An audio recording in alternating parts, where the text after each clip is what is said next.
نحمده ونصلي ونسلم على رسوله الكريم اما بعد اعوذ باللہ من الشیطان الرجیم بسم اللہ الرحمن الرحیم الذين يؤمنون بالغیب ويقيمون الصلاة ومما رزقناهم ينفقون صدق اللہ مولانا العظیم وصدق رسولہ النبی الکریم الامین ونحن على ذلك لمن الشاہدین والشاکرین الحمد للہ رب العالمین۔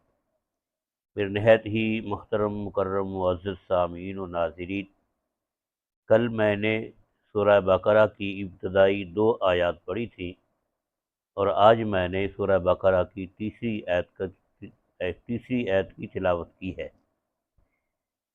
ان آیات میں جو آگے آ رہی ہیں، اللہ رب العزت نے 3 طبقات کا ذکر فرمایا ہے۔ پہلے اہل ایمان کا تذکرہ ہے، پھر اس کے بعد 2 آیات میں کافروں کا ذکر کیا، اور آگے 13 آیات کے اندر اللہ رب العزت نے منافقین کا ذکر کیا۔ آج جو میں نے آیت پڑھی اس کے اندر اہل ایمان کا تذکرہ ہے، ان کی صفات کا تذکرہ ہے۔ پیچھے تھا کہ ھدی للمتقین، کہ یہ کتاب قرآن پاک متقین کے لیے ہدایت کا باعث ہے۔ وہ متقی کون ہیں؟ جو اللہ سے ڈرنے والے ہیں۔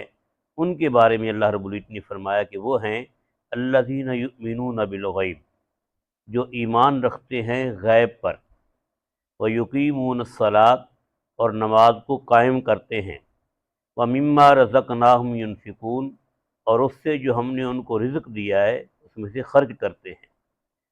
پہلے نمبر پر فرمایا کہ الذین یؤمنون بالغیب، جو غیب پر یعنی کہ بن دیکھی چیزوں پر ایمان رکھتے ہیں، جن کے بارے میں ہمارے پیارے نبی صلی اللہ علیہ وسلم نے ہمیں بتایا اور ہم نے ان چیزوں کو دیکھا نہیں۔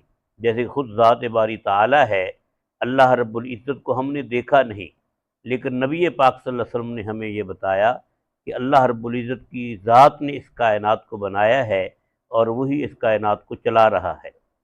اس کی اللہ تعالیٰ کی قدرتوں کے متعلق اللہ کی پہچان کروائی، اور اللہ رب العزت کی ذات کے بارے میں ہمیں بیان فرمایا، جیسے کہ خود قرآن پاک کے اندر آیت الکرسی ہے یا سورہ اخلاص ہے، مختلف مقامات پر اللہ رب العزت کی صفات کا تذکرہ ہے، تو ہم اس پر ایمان رکھتے ہیں کہ اللہ رب العزت ہی اس کائنات کو چلانے والے ہیں۔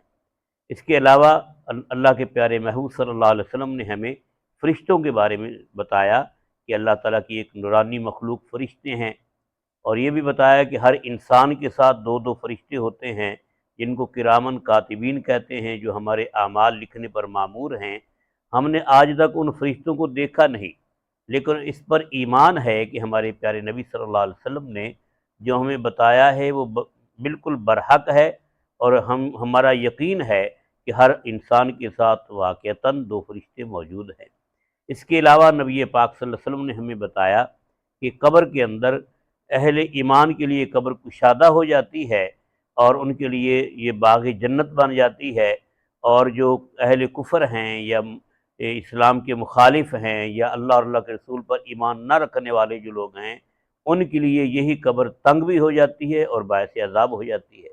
آج تک ہم نے قبر کے اندر کشادگی نہیں دیکھی، قبر کے اندر عذاب ہوتے اپنی نگاہوں سے نہیں دیکھا، لیکن ہمارے پیارے نبی نے ہمیں بتایا، ہمارا اس پر ایمان ہے، یہ ہے ایمان بالغیب۔ اسی طرح ہم نے جنت کو نہیں دیکھا، جہنم کو نہیں دیکھا، یوم آخرت کو نہیں دیکھا، لیکن اللہ کے پیارے محبوب صلی اللہ علیہ وسلم نے ہمیں بتایا ہے۔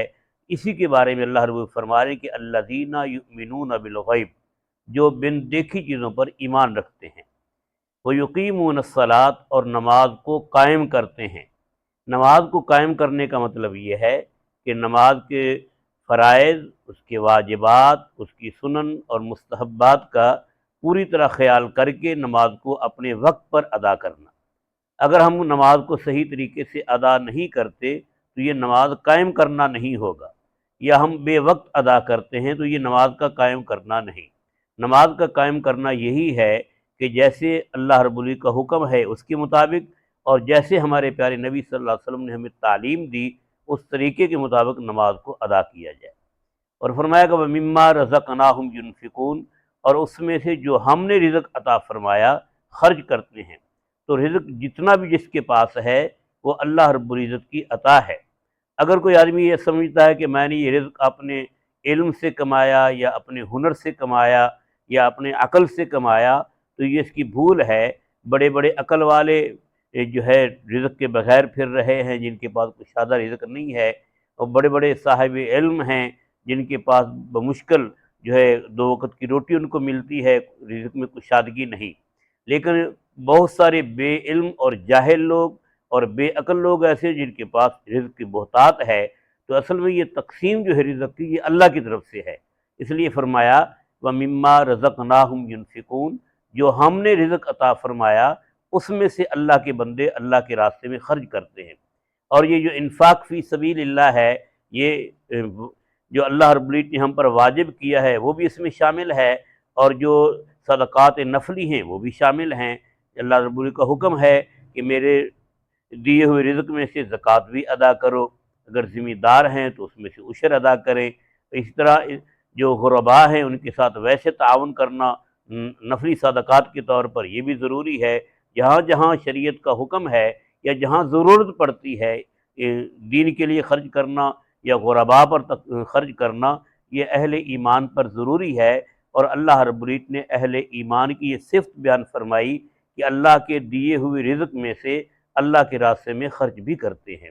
اللہ تعالی ہمیں اپنے اندر یہ پیاری اور عظیم صفات پیدا کرنے کی توفیق نصیب فرمائے، اور قرآن پاک کی ہدایات کے مطابق عمل پیرا ہونے کی توفیق دے۔ آمین۔